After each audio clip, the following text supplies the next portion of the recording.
Ce qui est important à vos yeux, c'est ce qu'on fait. Est-ce que c'est important? Ce qu'on fait dans le monde, est-ce que c'est important d'après vous? Parce que Jésus a dit, lorsque je reviendrai sur terre, trouverai-je encore la foi? C'est pas ce qu'on fait qui est important, c'est ce qu'on est. On arrive à la fin des temps. Enfin, il y a beaucoup de gens qui disent ça. J'en sais rien. Personne n'en sait rien. Personne n'en sait rien.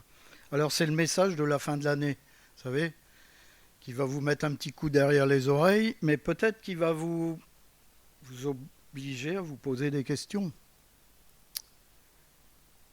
Est-ce que je suis en Christ? Ou est-ce que je suis un bon pharisien? La prière est souvent une expression de confiance en Dieu, c'est-à-dire on lui parle, parce qu'on a conscience qu'il est notre Père. Mais on lui parle d'une certaine façon, parce qu'on sait qu'il est Dieu, qu'il est saint, 3 fois sien.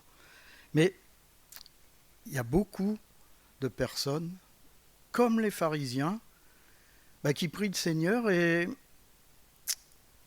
en fin de compte, ils se confient en elles-mêmes. Ces personnes se confient en elles-mêmes, plutôt qu'en Dieu. Vous voyez ce que je veux dire? Et Jésus, en fin de compte, qui aime les paraboles, a donné une parabole dans ce sens. Mais c'est surtout que cette parabole montre les conséquences d'une telle attitude. On va aller en Luc, chapitre 18, versets 9 à 14. Je vais peut-être être cru, mais je crois qu'à un moment donné, on avance dans le temps, on sait que les temps raccourcissent, ne serait-ce que pour notre vie physique, mais également, on voit que le monde commence à bouger. J'ai écouté d'ailleurs une prédication de Sourdril qui nous a imagé la fin des temps. Et quand il explique, c'est surprenant parce qu'on est en plein dedans. Mais en plein dedans. Tout ce qui se passe actuellement avec l'Europe, c'est exactement le début de la fin des temps. Et l'Antéchrist va être la personne qui va nourrir nous et tous les autres. Voilà. Enfin, écoutez-la si vous arrivez à la trouver.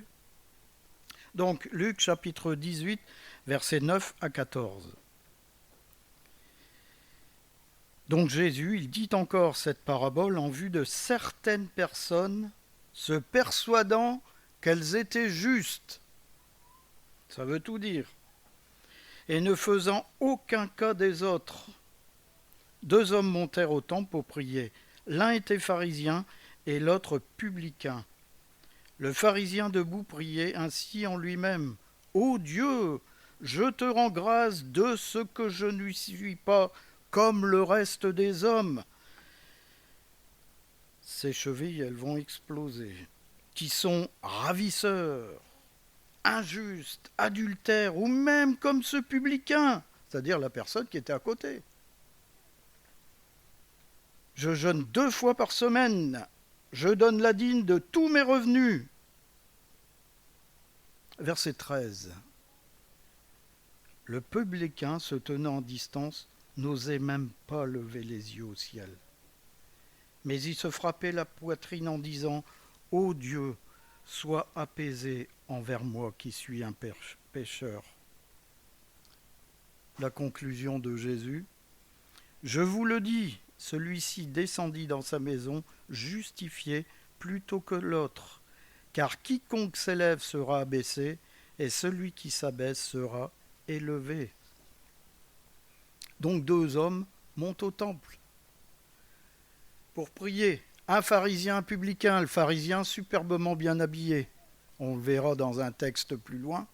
Vous savez, un gars riche comme moi. Vous voyez, bien habillé, je l'ai fait exprès. Et un publicain, on imagine pauvre, mal habillé, peut-être pas bien lavé. Et 2 attitudes complètement différentes. Et en fin de compte, ils s'en vont au temple, qui est une maison de prière. On lit ça en Ésaïe 56, verset 7. « Je les amènerai sur ma montagne sainte et je les réjouirai dans ma maison de prière. Leur holocauste et leurs sacrifices seront agréés sur mon autel, car ma maison sera appelée une maison de prière pour tous les peuples. » Quand on regardait ces hommes extérieurement, l'attitude de ces deux hommes était bonne. Ils allaient à l'église. Incroyable, hein, comme nous ce matin. Qu'est-ce qu'on a fait? On est venu à l'église. On est saint, on est superment bien. Mais en fait, compte, qu'est-ce que nous montre la parabole? Et Jésus appuie là-dessus. Elle montre la réalité de ce qu'il y avait dans le cœur de ces deux hommes. Une réalité totalement différente. Quand vous allez voir un marionnettiste, je ne sais pas si vous êtes comme moi, quand c'est bien fait, que ce soit le marionnettiste à fil ou celui avec qui fait aller, un ventriloque si vous préférez. Quand on regarde la marionnette, à un moment donné, on ne voit plus la peluche. On s'imagine que c'est une personne réelle. Ça vous fait pas ça, vous, des moments? Vous comprenez ce que je veux dire? Quand c'est bien fait, il y a des chrétiens, c'est exactement la même chose. Quand vous les regardez, vous avez l'impression que c'est des super chrétiens. Et les pharisiens faisaient partie de ces gens-là. Et je vais vous lire un texte tout à l'heure, vous allez être très surpris parce qu'ils sont, mais alors, décrits d'une façon, et ils étaient assis dans la chair de Moïse. Incroyable, vous lirez, on va lire ça, vous allez ça. Donc le pharisien, l'élite de la nation aux yeux des hommes. Ils étaient remplis d'orgueil, remplis de leur propre justice. Et ils se présentent devant Dieu. Inconscients, mais totalement inconscients de leur état réel.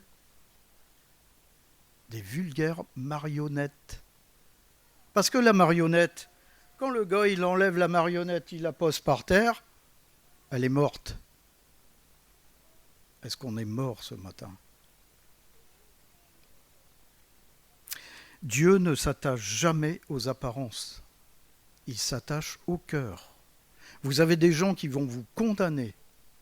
Vous avez des gens qui vont vous juger sans vous connaître. Et alors que peut-être ils n'ont pas vu qu'en vous, il y a un réel amour. En vous, il y a ce Jésus-Christ qui vit par son Saint-Esprit. Et ils vont vous juger. Ils vont vous mettre au banc des accusés. C'est le monde d'aujourd'hui. Mais même dans les églises, c'est la même chose. Vous avez des frères et des frères qui accusent des frères, des sœurs qui accusent des sœurs. Et on n'a pas à lutter contre la chair et le sang. On a à lutter contre les dominations, tout ce qui nous environne et qu'on ne voit pas. Et ces pharisiens font partie de ces gens-là, remplis de la loi, sans connaître Dieu. Ils étaient remplis d'eux-mêmes, incapables de voir que devant eux, il y avait le Messie. Parce qu'ils étaient aveuglés par ce qu'ils étaient et ce qu'ils représentaient aux yeux des hommes. On ne pouvait pas les toucher. Moi, je connais la loi.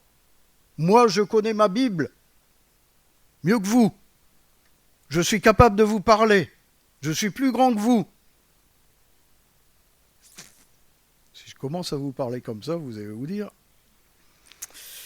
c'est bizarre, dans la parole de Dieu, on ne me dit pas ça. D'ailleurs, vous avez entendu, la parabole nous dit « Celui qui s'élève sera abaissé ».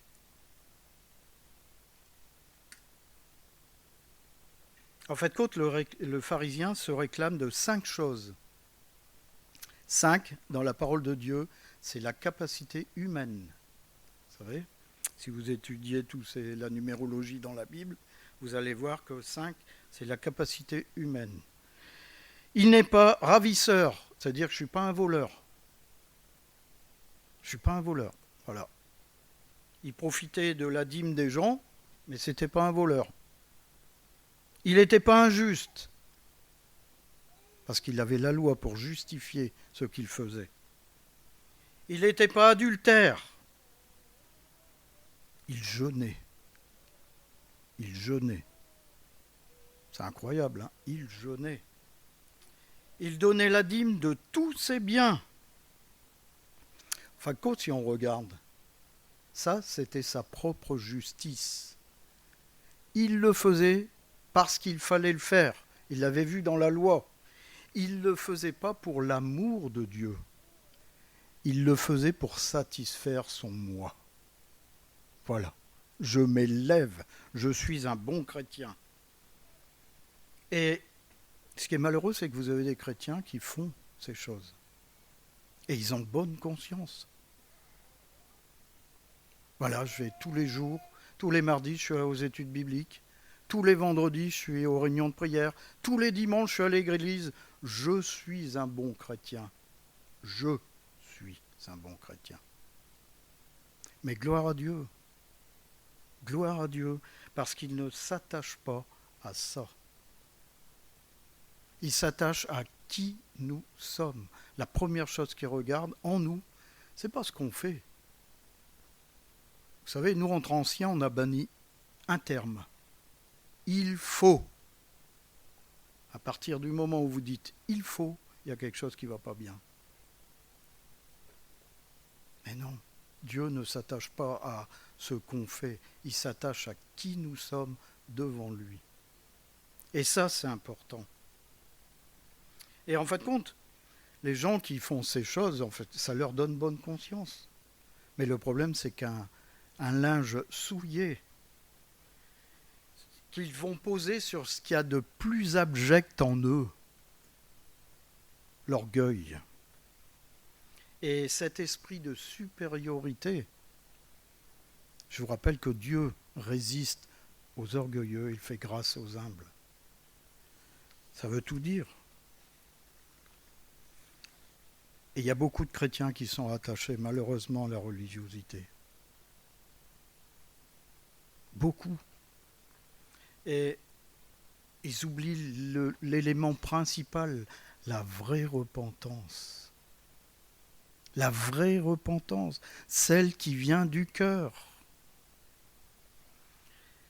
Et si vous n'en êtes pas convaincu, vous lisez Matthieu chapitre 7, verset 21. Ceux qui me disent Seigneur, Seigneur, n'entreront pas tous dans le royaume des cieux, mais celui-là seul qui fait la volonté de mon Père qui est dans les cieux. On a beau prier, on a beau chanter, on a beau louer, on n'est pas forcément prêt à entrer dans le royaume des cieux. Pourquoi ? Parce que Dieu regarde notre cœur. Et ce qu'il doit voir au travers de notre cœur, c'est Jésus-Christ. On est allé chez des amis hier. Et on a eu une très très bonne conversation. C'est des gens qui ne sont pas chrétiens, ils vivent une certaine foi, entre guillemets. Et la dame me dit, j'ai pardonné, je sais que mon mari a du mal de pardonner. Elle dit, mais moi j'ai pardonné, on m'a fait mal, j'ai pardonné. Mais j'ai dit, t'as vraiment pardonné ? Elle me dit, oui, j'ai pardonné. Et heureusement, je suis tombé sur quelqu'un d'honnête. J'ai dit, ok, t'as pardonné. J'ai dit, la personne, elle vient maintenant, dit, je viens boire un café chez toi, est-ce que tu le laisses rentrer ? Ah non. T'es sûr que t'as pardonné ? Quand on est parti, la première chose qu'elle a dit, on va beaucoup réfléchir sur cette conversation. Mais est-ce qu'on n'est pas dans ce cas-là ? Est-ce qu'on n'est pas dans ce cas-là ? Et on va prendre sa Bible, on va lire la prière sacerdotale. Pardonne-nous nos offenses comme nous pardonnons aussi à ceux qui nous ont offensés. Moi, je préfère pas la dire si je suis dans ce cas-là. Et cette dame, elle a compris qu'en fin de compte, elle n'avait pas pardonné. Mais j'ai dit, tu sais, j'ai dit la même chose à son mari. Tu sais, c'est pas la personne à qui tu n'as pas pardonné qui est embêtée. c'est toi. C'est toi. Parce que tu as toujours ça dans ta tête. Ils m'ont fait du mal. Ils m'ont fait du mal. J'ai dit, et c'est là où, avec Arlette, on lui a parlé du livre Le pardon, une puissance qui libère, qu'on va lui donner. Mais c'est pour vous dire que même nous, on peut en parler. On peut parler du pardon alors que nous-mêmes, on n'a pas pardonné. Vous comprenez ce que je veux dire? Et donc on est des pharisiens. On est des pharisiens sans le savoir. Et ce pharisien, il croyait être bon, il croyait, oui, c'est sûr, il s'est levé. Oh, par rapport aux publicains.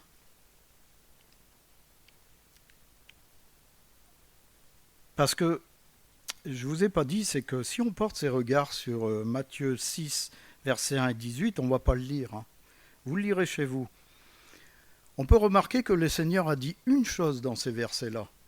L'inverse de ce que faisait le pharisien. C'est-à-dire que le Seigneur dit que la prière, le jeûne et les aumônes devraient être accomplis dans le secret. On ne devrait pas le voir. Vous savez, quand vous faites quelque chose de bien, vous appelez la fanfare de votre village, et puis avec un gros micro, vous dites « j'ai fait ceci, j'ai fait cela », puis la fanfare, boum, boum. C'est ce que faisait le pharisien. Il déclarait à Dieu « je suis très bien parce que j'ai fait ceci, parce que j'ai fait cela ». En fin de compte, il était lui-même son propre centre d'intérêt, complètement étranger à Dieu et à ses bénédictions. Il faut faire attention parce qu'on peut être dans ce cas-là, complètement étranger à Dieu, tout en étant assis dans une église. On est étranger à Dieu et à ses bénédictions. Et encore bien plus, nous, les anciens ou les pasteurs qui sommes responsables d'une église. C'est bien plus grave. Bien plus grave. Et j'aime bien parce que Paul nous dit souvent, en tant qu'ancien, on doit être une serpillière. C'est-à-dire que les gens doivent s'essuyer les pieds sur nous. Ce n'est pas eux qui sont à notre service, c'est nous qui sommes à leur service. Sinon, qu'est-ce qu'on fait? C'est qu'on s'élève. Alors que, j'aime bien dire que nous sommes que des hommes. Je répète ça à un frère qui m'appelle toutes les semaines. Et je lui dis, mais attends, je ne suis qu'un homme. J'ai dit, je passerai devant toi, comme toi devant Jésus-Christ. J'ai dit, ce qui va retenir, c'est ce que j'ai dit, ce que j'ai fait. Mais par rapport à lui, pas par rapport au jugement des hommes, il ne va pas dire, bah, c'est très bien, tu t'es assis tous les dimanches dans l'église. Non. Est-ce que tu as pardonné? Oui, mais tu comprends, Jésus, c'était trop difficile. Oui. J'étais sur la croix. Tu te rappelles ce que j'ai dit? Pardonne-leur, parce qu'ils ne savent pas ce qu'ils font. Moi, j'avais les clous dans les mains. J'avais les clous dans les pieds, le clou dans les pieds. Et toi, tu me dis que c'est pas possible, c'est difficile, Qu'est-ce qu'il faut que je te dise d'autre?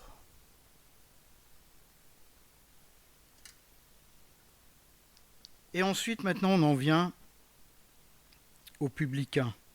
L'homme de la rue, sale, mal habillé.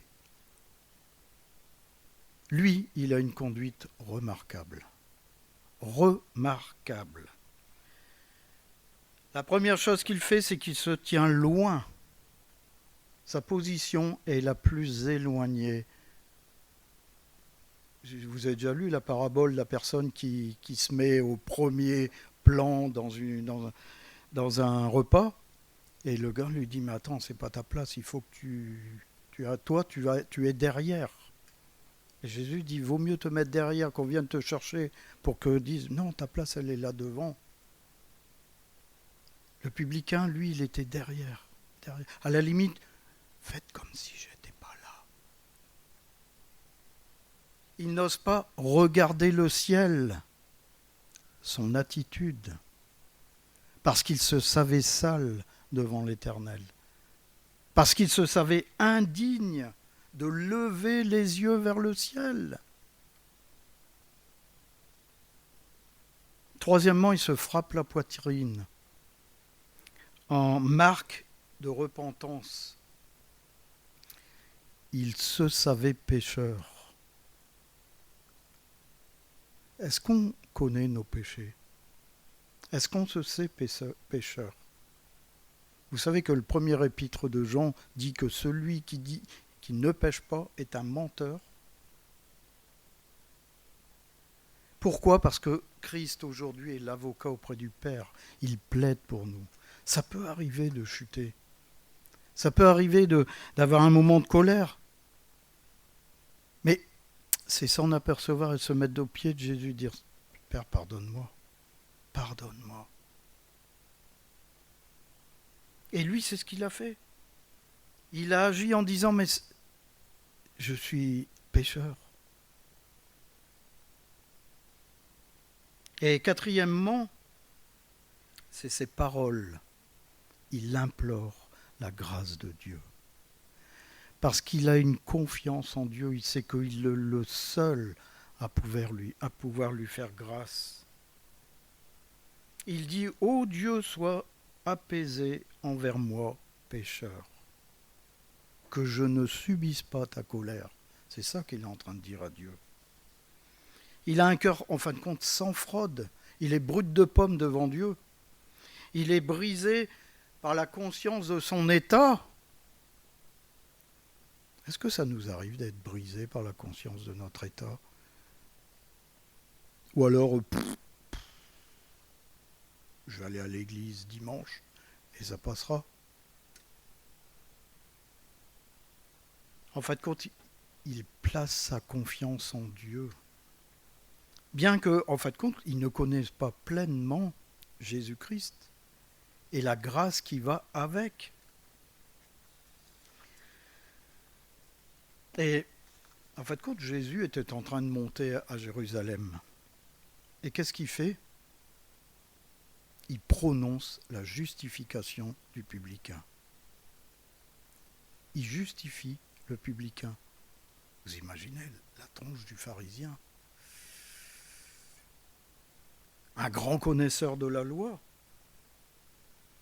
Mais c'est une belle leçon que nous donne Jésus, parce qu'avec Jésus, en fin de compte, la loi morale existe toujours. Jésus ne regarde pas ce qu'on fait, le « il faut », il regarde ce qu'on est. Vous savez, je le dis souvent, et je l'ai partagé avec nos amis hier, vous avez beau dire à quelqu'un, parler de Christ, vous avez beau ce que vous voulez, un jour, Jésus-Christ va vous mettre dans une situation sans le savoir devant cette personne. Cette personne va vous voir, elle va dire « Ben mince alors, je ne savais pas qu'un chrétien pouvait réagir comme ça. » Un moment de colère, un moment de, je ne sais pas, ce que vous voulez. C'est pour ça que ce qui est important, ce n'est pas ce qu'on fait, ce qu'on dit, c'est ce qu'on est. Si vous avez l'amour de Christ en vous, si Christ a fait son œuvre en vous, ce qui va sortir de vous, c'est que du Jésus-Christ. Le Pascal, le Alain, le Jacques, le Dorothée, c'est fini. Vous êtes une nouvelle créature. Toutes choses anciennes sont passées. Alors la conclusion. Vous voyez que je n'ai pas été trop long. La conclusion, en fin de compte, vous l'avez entendu, elle est tirée par Jésus-Christ lui-même. En Luc 18, 14, je vous l'ai dit, celui-ci descendit dans sa maison justifié plutôt que l'autre. C'est pas celui qui faisait les grands talala, qui était très bien habillé, qui savait vous raconter les 10 commandements, qui était justifié. C'était le pauvre petit pouilleux, on va l'appeler comme ça, mal habillé, qui était recroquevillé par terre parce qu'il ne voulait pas regarder le ciel. Lui, il a été justifié parce que Dieu a regardé son cœur. Celui qui s'élève, car quiconque s'élève sera abaissé, et celui qui s'abaisse sera élevé. Celui qui s'élève sera abaissé. Il y a eu en premier Satan, l'ange déchu, à cause de quoi? Son orgueil. Toujours le même problème. Abdias, versets 3 et 4. L'orgueil de ton cœur t'a égaré, toi qui habites le creux des rochers, qui t'assieds sur les hauteurs, et qui dis en toi-même, qui me précipitera jusqu'à terre? Quand tu placerais ton nid aussi haut que celui de l'aigle, quand tu le placerais parmi les étoiles, je t'en précipiterai, dit l'Éternel. Si vous vous élevez trop, Dieu va s'occuper de vous, ou de nous, c'est pareil pour nous. C'est ce que je vous disais tout à l'heure aussi. Tous les pharisiens qui se sont assis dans la chair de Moïse. Alors écoutez bien, en Matthieu chapitre 23, là on va les lire parce que vous avez une description parfaite du parfait religieux. Mais du religieux, hein, c'est tout. C'est Jésus qui parle à la foule et à ses disciples et qu'il dit: les scribes et les pharisiens sont aussi dans la chair de Moïse. Faites donc et observez tout ce qu'ils vous disent. Mais n'agissez pas selon leurs œuvres, car ils disent et ne font pas. Ils lient des fardeaux pesants et les mettent sur les épaules des hommes, mais ils ne veulent pas les remuer du doigt. Ils font toute leur action pour être vus des hommes. Ainsi, ils portent de larges phylactères et ils ont de longues franges à leurs vêtements. Ils aiment la première place dans les festins et les premiers sièges dans les synagogues. Ils aiment à être salués dans les places publiques et à être appelés par les hommes « Rabbi, Rabbi ». Mais vous, ne vous faites pas appeler Rabbi, car un seul est votre maître, et vous êtes tous frères. Et n'appelez personne sur la terre votre Père, car un seul est votre Père, celui qui est dans les cieux. Ne vous faites pas appeler directeur, car un seul est votre directeur, le Christ. Le plus grand parmi vous sera votre serviteur. Quiconque s'élèvera sera abaissé, et quiconque s'abaissera sera élevé. Deuxième fois. Vous voyez que pour Jésus-Christ, ce verset 12 est très important. On parlait justement hier avec ces gens, l'humilité, être humble. C'est ce qui est apparemment très difficile pour certaines personnes. Il y a eu la bête romaine et le faux prophète. Il y a tous les êtres célestes, terrestres et infernaux qui seront abaissés lorsque Christ reviendra.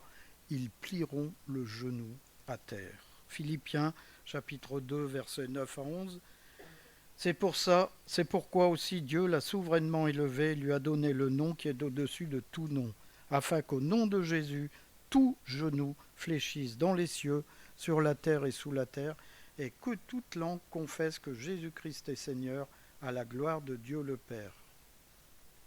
Celui qui s'abaisse sera élevé. L'abaissement, l'humilité si vous préférez, va devant la gloire. Proverbe chapitre 15, verset 33, la crainte de l'Éternel enseigne la sagesse et l'humilité précède la gloire. Christ s'est anéanti, c'est-à-dire qu'il était Dieu, il s'est fait homme. Il s'est abaissé lui-même, c'était un esclave volontaire. On ne lui a pas dit, ben tiens, toi tu vas te servir de j'ai plus de mots en tête, enfin bref, c'est un esclave volontaire jusqu'à la mort sur la croix. Ensuite, il a été élevé par Dieu lui-même. Et il porte un nom au-dessus de tout nom. Alors pour nous qui sommes prompts, et chacun en est prompt, à nous élever dans nos pensées, le Seigneur a déjà montré comment il fallait s'abaisser devant le monde, devant les frères et devant Dieu. On va aller prendre Luc, chapitre 14,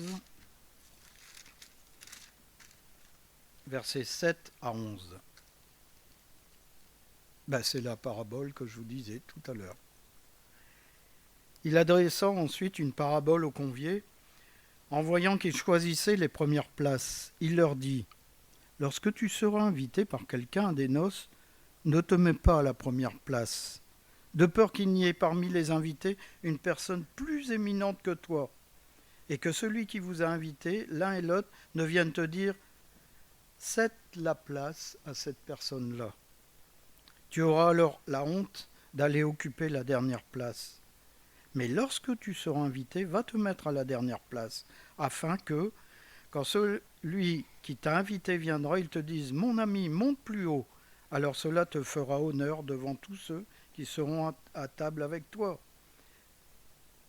La fin, vous la connaissez. Car quiconque s'élève sera abaissé, et quiconque s'abaisse sera élevé. Encore une fois.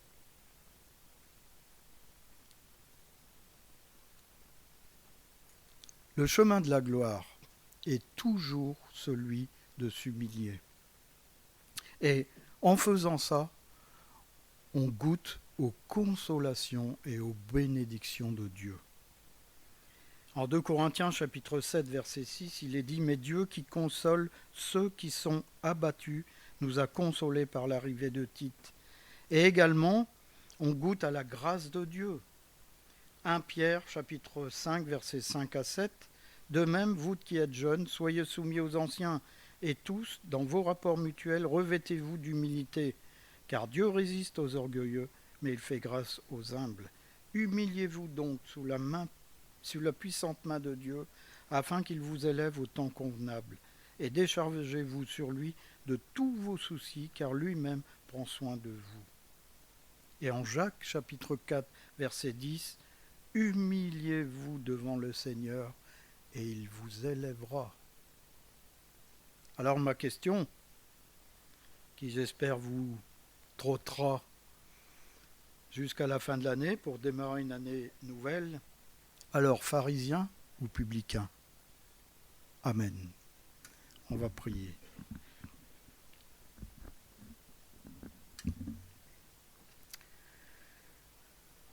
C'est vrai, Seigneur, qu'il est facile de s'élever. Avec une certaine connaissance de ta parole, on peut endormir nos frères et sœurs. Avec de belles prières, on peut également subjuguer les personnes. Et je te loue, Père, que toi, tu ne regardes qu'au cœur. Pour toi, c'est ce qui est important. Les blablas, les gesticulations, tu ne regardes pas à ça. Seigneur, quand on regarde ton Fils qui est allé jusqu'au bout, il s'est laissé crucifier. Et Seigneur, il a eu confiance en toi. Il a fait ta volonté. Et ce matin, tu nous appelles chacun à faire ta volonté, en étant humble, en sachant que si nous sommes ici aujourd'hui, si nous sommes dans cet état aujourd'hui, c'est grâce à toi. Et aujourd'hui, Seigneur, c'est ta présence en nous qui nous élève. Et rien d'autre. C'est pas ce que nous disons, ce que nous faisons. C'est cet esprit en nous qui nous élève. Qui nous élève pour goûter à la gloire. Qui nous élève pour goûter le ciel sur cette terre. Seigneur, que ton esprit parle dans les profondeurs de chacun. Et Seigneur, que nous puissions chacun atteindre ce niveau d'humilité que toi tu as eu. Merci Jésus-Christ. Amen.